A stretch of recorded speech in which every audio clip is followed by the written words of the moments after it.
Hi everyone, it's Kelly from Kellie's Bead Boutique. So I've been making and teaching how to make jewelry for a very long time now. And one of the things that I hear all the time is, you make it look so easy. Well, that's because I think it is. So I'm going to take some simple parts and some simple techniques, and I'm going to teach you how to make your very own jewelry. So if you want to see what I'm making today, come and join me.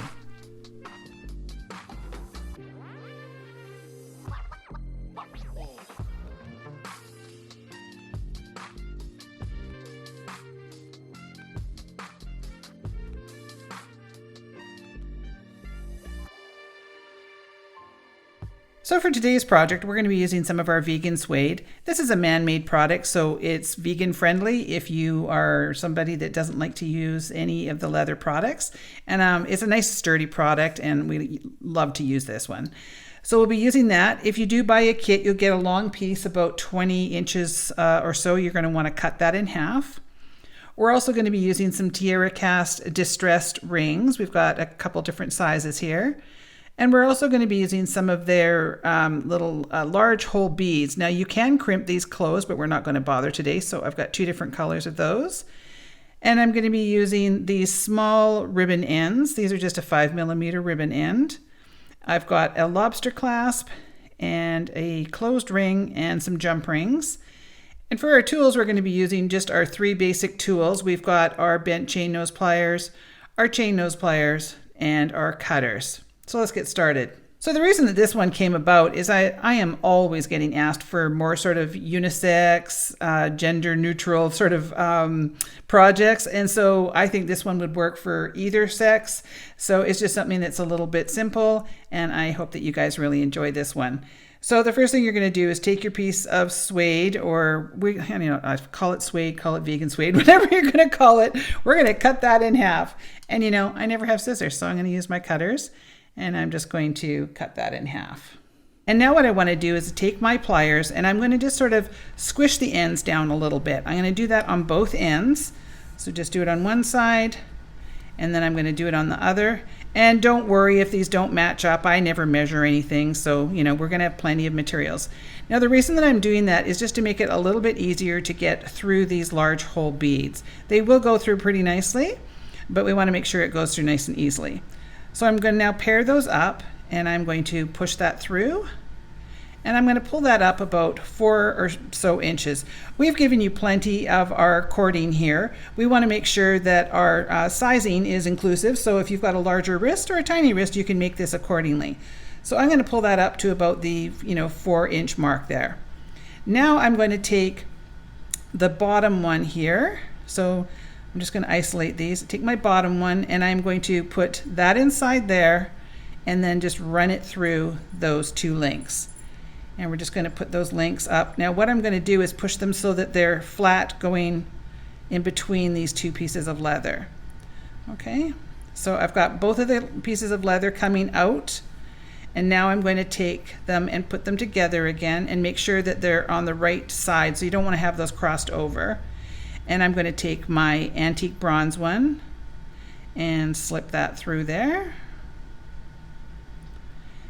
And sometimes you just have to boss it around. So now we're going to pull that up, and we're going to sort of sandwich that in there. So now we've got, you can sort of see that that's just sort of trap that in there, and then we've got that on either side. So you'll know that you've done the right thing if you have that sort of a look. So now what we're going to do is swing that over, and then I'm going to take this bottom one and I'm going to go through that center little one. So I'm coming out here, and I'm going to pull that out, and then now that traps that on either side. So if you have something that looks like that, you've done the right thing. So now I want to marry these up on the end and making sure that they haven't crossed over so that it's a little bit easier to deal with. We're just going to match them up, and then I'm going to slip them through this large hole bead. All right, and then pull that up.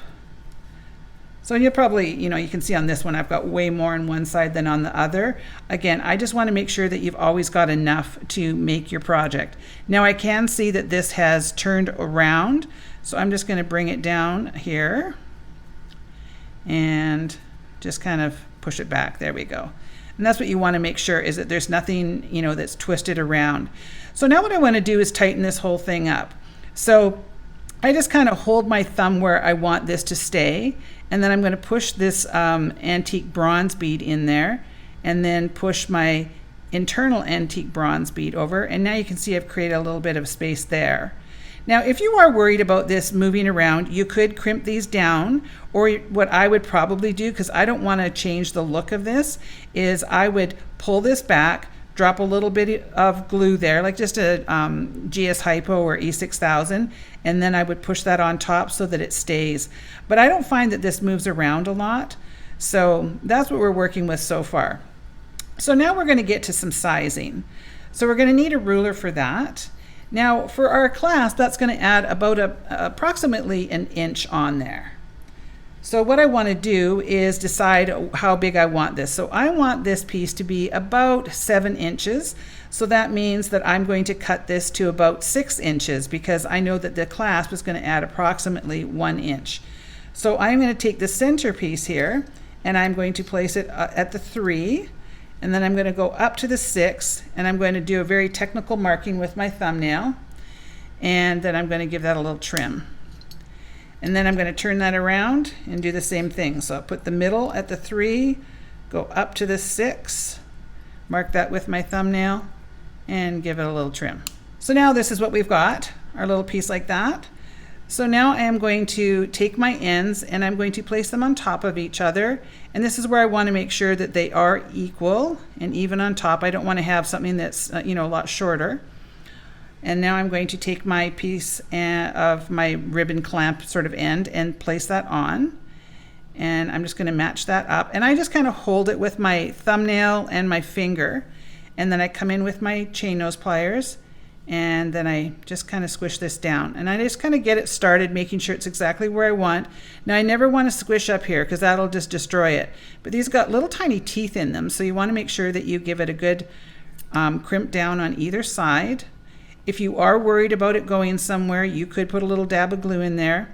I really don't like using glue more than I have to, but you could do that to make sure it's not going to go anywhere. If you're making this for a fella, you may want to make sure that you do add that glue, because men tend to be a little bit harder on their jewelry because they never take it off. All right, and now we're going to repeat on the opposite side. So just kind of get that lined up, and you can just have a little look before you crimp that down, make sure it's where you want to be, and then go in there, and I'm giving it some pretty good pressure. I want to make sure this is not going to go anywhere. So really get in there, but staying away from the top. Okay, this is a really super simple bracelet, but it has a really cute effect in the end. So that's what we've got happening now. All right, so what we're going to do is we are going to put one small jump ring on one end with our lobster clasp, and then on the other we're going to be putting 2 jump rings on, and I will explain why. So I'm going to take one and open that up. So I just take my chain nose pliers and put it on one side, and my bent chain nose on the other, and I'm going to just open that up, and I'm going to run that through the end of that little ribbon end, and then put my lobster clasp on.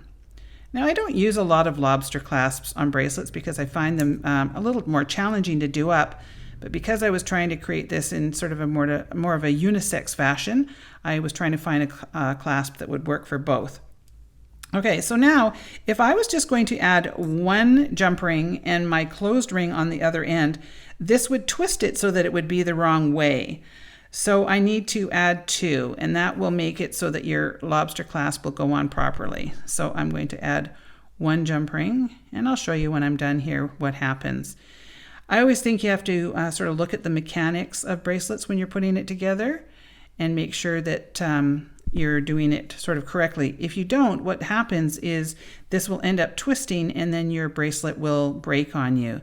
So sometimes jewelry will break just because of the sort of pressure that you're putting on it, and I'll show you that in a second here. All right, so now I've got my lobster clasp on one end there, and I've got my jump rings on the other, and now I can put that in there, and you can see it all lays nice. If I only put one on there, this would be going the opposite direction, and it would cause it to twist, which would, could lead to breakage. So there you go. There's our super quick and easy bracelet. I think this one is just adorable.